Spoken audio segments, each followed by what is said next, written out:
बांग्लादेश में हिंदू समुदाय के ऊपर आए दिन अत्याचार हो रहे हैं। तमाम तरह की वीडियो वायरल हो रही है, आप देख रहे हैं। भारत में अब आवाज उठी है कि बांग्लादेश में जो अत्याचार हो रहे हैं वो बड़े अमानवीय बर्बरता पूर्वक अपनी माता और बहनों की इज्जत लूटी जा रही है। बांग्लादेश के खिलाफ एक आवाज पूरी दुनिया में जानी चाहिए। कितना मुसलमान बांग्लादेश में, इतना तो अपने हिंदुस्तान में 2 जिलों में पड़ता है मुसलमान, उसे तो सहन करना भारी हो जाएगा। भारत पाक बांग्लादेश को बनाना जानता है तो बांग्लादेश को खत्म करना भी जानता है। अगर इस तरह का भारत बांग्लादेश की जनता की समझ में नहीं आया तो फिर भारत दूसरे रूप में भी उसे ज्ञान देना जानता है।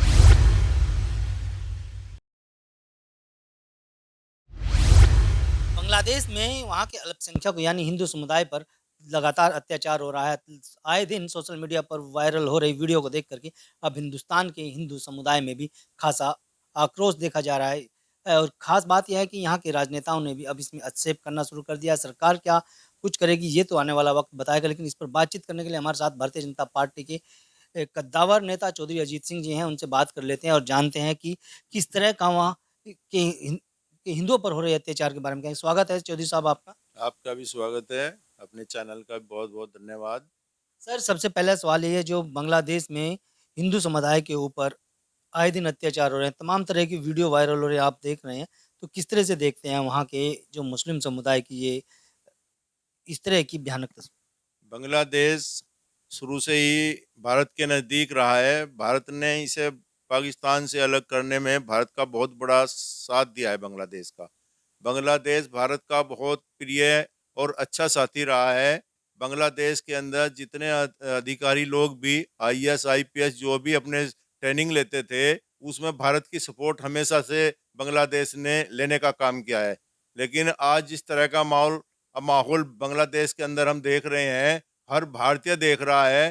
भारतीयों को ऐसी उम्मीद नहीं थी कि ये देश जिसको बनवाया भी हमने ही है और आज हमारे ही लोगों पे, जो हमारे वहाँ पे हिंदू या अल्पसंख्यक लोग, बहुत भारतीय वहाँ पे रहता है, उसमें अपने बहुत ऐसे लोग हैं। अब मेरा मानना है कि वहाँ तो 70% जो हैं एससी लोग हैं, दलित लोग हैं, उन पर अत्याचार हो रहा है और भारत की जनता में बहुत आक्रोश है इस विषय को लेके और तरह-तरह की चर्चाएँ भारत में अब चल रही है। मजबूरी में अपने साधु संतों ने एक इस तरह का माहौल क्रिएट में भारत में किया है कि विश्व पटल पर जितना भी भारतीय रहता है, उन सबको ये पता लगना चाहिए कि भारतीय चाहे कहीं भी रहे, लेकिन देश में एक आवाज़ अपने भारत में रहने वाले लोगों के प्रति हमेशा से नरम रही है और उनके साथ रही है।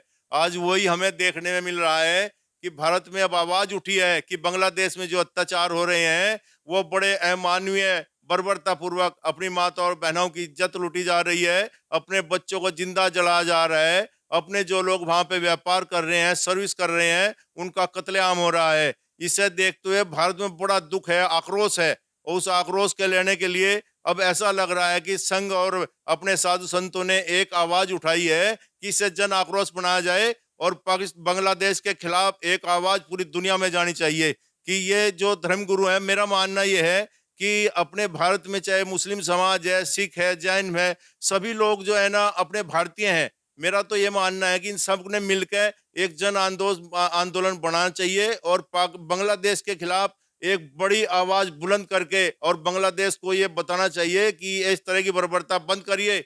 नहीं तो तुम जितना मुसलमान बांग्लादेश में, इतना तो अपने हिंदुस्तान में 2 जिलों में पड़ता है मुसलमान, उसे तो सहन करना भारी हो जाएगा, उसे भारी पड़ेगा और इस तरह का कार्य उसे बंद करना होगा। अपने प्रधानमंत्री जी की नीति हमेशा रही है कि उन्होंने चाहे यूक्रेन हो, चाहे इज़राइल हो, सब में शांति का रूप दिखाया है और अगर अगर भारत के लोगों पर विदेशों में इस तरह का अत्याचार होगा, तो कहीं न कहीं भारत सरकार को कड़ा कड़ा निर्णय लेना पड़ेगा और वो फिर पाकिस्तान के लिए भारी होगा। पाकिस्तान उसे, मेरे हिसाब से तो मुझे लगता है कि पाकिस्तान जो है ना खत्म हो जाएगा। भारत पाक बांग्लादेश को बनाना जानता है, तो बांग्लादेश को खत्म करना भी जानता है। अगर बांग्लादेश के अधिकारी या धर्मगुरु नहीं माने, तो जल्दी इसका रिजल्ट उन्हें बहुत भारी पड़ेगा। अभी हाल ही में देखा जाए तो जैसे अमेरिका यूक्रेन का महायुद्ध चल रहा था, कई महीनों तक चलता रहा और प्रधानमंत्री नरेंद्र मोदी ने उसमें हस्तक्षेप किया तो उस पर विराम लगा। तो कहीं न कहीं प्रधानमंत्री जी को आगे आना चाहिए, जो हिंदुओं पर वहाँ पर अत्याचार और मंदिरों में तोड़-फोड़ हो रही है। देखो, प्रधानमंत्री जी हमेशा अपने देश के वासियों के साथ रहे हैं, चाहे वो हिंदू, मुस्लिम, सिख, ईसाई, उनका कहना है कि मेरी 140 करोड़ जनसंख्या, अपनी 140 करोड़ जनता के साथ अपने प्रधानमंत्री जी साथ रहे हैं, चाहे वो किसी भी रूप में हो, वो चाहते हैं कि मेरे देश की जनता खुशहाल रहे और मेरे देश के रहने वाले विदेश में कितने भी लोग हों, चाहे वे किसी भी रूप में काम कर रहे हों, चाहे वे सर्विस कर रहे हों, चाहे वे व्यापार कर रहे हों, वो भी कुशल रहने चाहिए। उनकी हर चीज पर नजर हमारे प्रधानमंत्री जी रखते हैं और उन्होंने तो दिखा भी है, विदेशों में इतना बुरा हाल है, लेकिन वहां पे शांति के रूप में हमेशा नरेंद्र मोदी जी की नजर रहती है। इसलिए बांग्लादेश को भी अगर बांग्लादेश नहीं मानता है, और देखिए उसकी तो प्रधानमंत्री ही नहीं शरण भारत में ली, वो भी नरेंद्र मोदी जी ने दी, इसलिए दी कि बांग्लादेश अपना ही देश है, अपने द्वारा निर्मित देश है, अपने द्वारा वहां के जितने अधिकारी चाहे रक्षा के हों या गृह के हों, उन सबको ट्रेनिंग देने का काम भी भारत ही करता है। अगर इस तरह का भारत बांग्लादेश की जनता की समझ में नहीं आया, तो फिर भारत दूसरे रूप में भी उसे ज्ञान देना जानता है। अभी हाल ही में मुख्यमंत्री योगी आदित्यनाथ हैं, उन्होंने कहा है कि बांग्लादेश में जो भी कुछ हिंदुओं के ऊपर हो रहा है, वो भी किसी से छिपा नहीं है, या जो पाकिस्तान ने किया था, वो भी किसी से छिपा नहीं है। तो कहीं न कहीं अब जो हमारे जनप्रतिनिधि हैं या हमारे मुख्यमंत्री, प्रधानमंत्री हैं, तो इनके हस्तक्षेप से क्या ये जो हिंदुओं पर अत्याचार हो रहा है, तो रुक पाएगा? देखिए, हिंदुओं पे अत्याचार तो मतलब हमारी सरकार कभी भी स्वीकार नहीं करेगी, चाहे मुख्यमंत्री हो, चाहे प्रधानमंत्री हो, चाहे कोई भी किसी भी पार्टी के मुख्यमंत्री हो।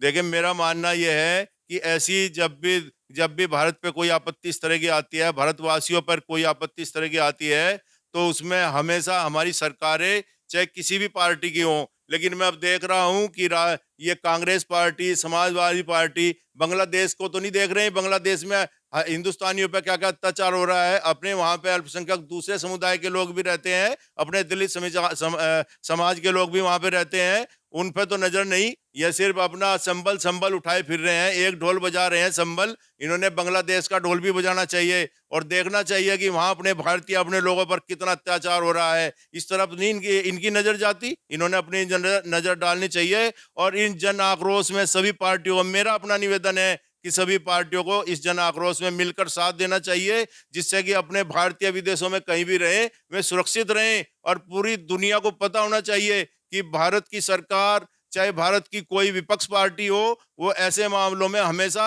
भारतीयों की साथ है। विदेशों का इस तरह का कोई भी बर्बरतापूर्वक जो है ना, कोई भी पार्टी या हमारी सरकार कभी स्वीकार नहीं करेगी। अभी हाल ही में मायावती ने भी कहा है कि जिस तरह से बांग्लादेश के दलित समाज पर या हिंदू समुदाय पर अत्याचार हो रहा है, तो विपक्ष चुप क्यों है? कहीं न कहीं विपक्ष तो यानी इंडिया गठबंधन से जुड़े तमाम दल हैं, वो चुप्पी साधे हुए हैं इस घटना पर। क्या कहेंगे?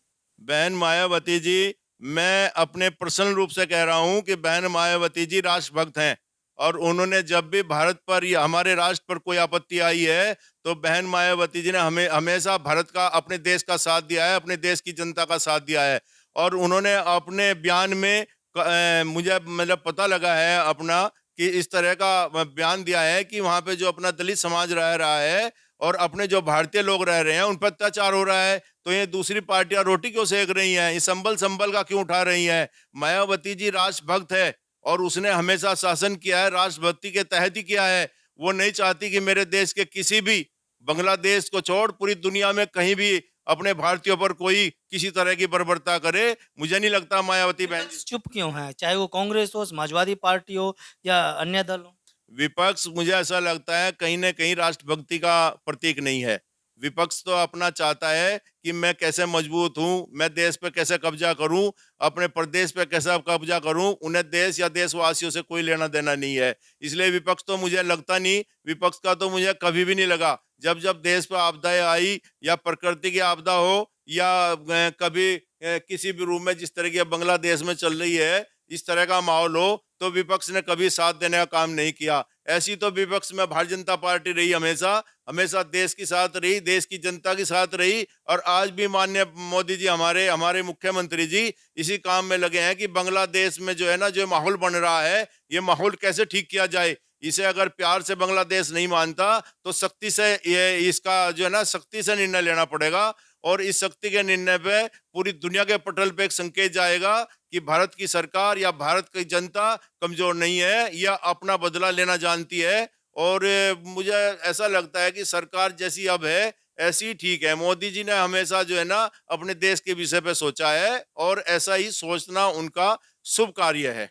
बहुत बहुत धन्यवाद चौधरी साहब। ये थे हमारे साथ भारतीय जनता पार्टी के वरिष्ठ नेता चौधरी अजीत सिंह जी, जिन्होंने न्यूज़ 14 टुडे से बातचीत में कहा है कि जो बांग्लादेश में हिंदू समुदाय के ऊपर अत्याचार है उसमें 70% दलित समुदाय के लोग हैं। यही वजह है कि मायावती ने अब विपक्ष को घेरना शुरू कर दिया है, क्योंकि भारतीय जनता पार्टी के नेताओं के अलावा किसी भी दल ने अभी तक बांग्लादेश की इस घटना पर कोई बात नहीं रखी है, चाहे वो कांग्रेस पार्टी हो, समाजवादी पार्टी हो, सब लोग इस पर चुप्पी साधे हैं। तो जिसके चलते अब चौधरी अजीत सिंह का कहना है कि भारत की केंद्र सरकार, उत्तर प्रदेश की योगी सरकार या तमाम प्रदेशों की जहां बीजेपी शासित प्रदेश है, वहां की सरकारों ने अब ये कड़ा रुख अपनाना होगा कि चार पर रोक लग सके। वीडियो के बारे में आपकी क्या राय है? अगर आप ये खबर फेसबुक पर देख रहे हैं तो वीडियो को लाइक करके पेज को फॉलो करें। इसके अलावा अगर आप इस खबर से यूट्यूब के जरिए जुड़े हैं तो चैनल को सब्सक्राइब करके बेल आइकन दबाना बिल्कुल ना भूलें। नमस्कार।